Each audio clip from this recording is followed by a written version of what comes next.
Hello mga kanegosyo, magandang araw sa inyong lahat. Kumusta po kayo?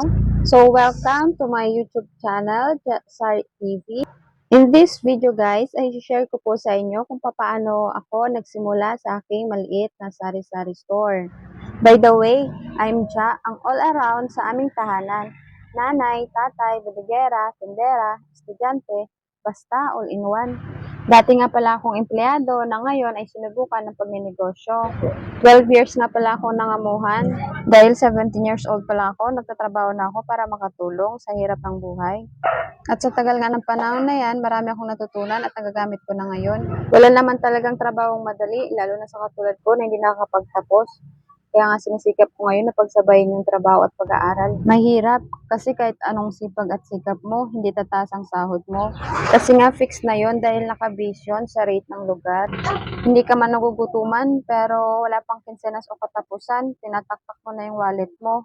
Nagbabaka sakali nga kung may naiwan kang barya-barya. Kayo ba, naranasan nyo rin yung ganyan?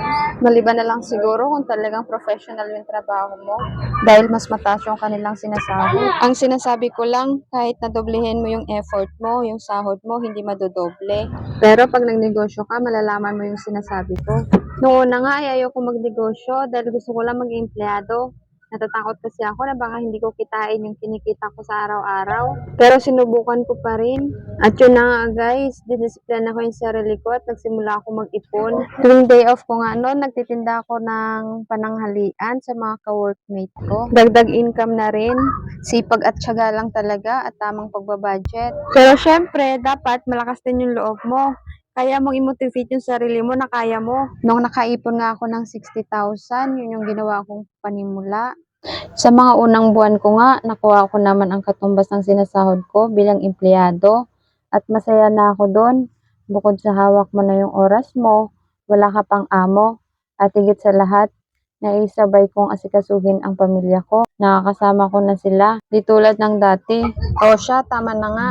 So ito na nga guys, kung napanood mo itong video ko at nag-iisip ka na magsimula din ng iyong sariling negosyo, ay bibigyan kita ng tips kung paano mo ito gagawin. So una ay ipon. So mas maigi kung sarili nating pera ang ating gagamitin bilang kapital. Kung hindi naman kaya ay at least 80% ng puhunan ay sa'yo. At 20% lang doon kung maglo-loan or mangutang ka man. Pangalawa ay market research. So aalamin mo muna kung sino ang iyong target market or para kanino ba yung itatayo mong negosyo. Kung ano yung problema nila at kung yung negosyo mong itatayo ay magiging solusyon sa kanilang problema. Pangatlo ay gawan mo na ito ng plano.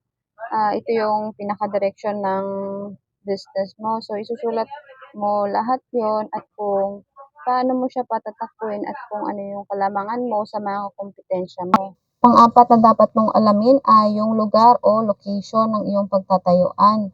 Dahil dito nakasalalay ang iyong kikitain at itatagal ng iyong negosyo.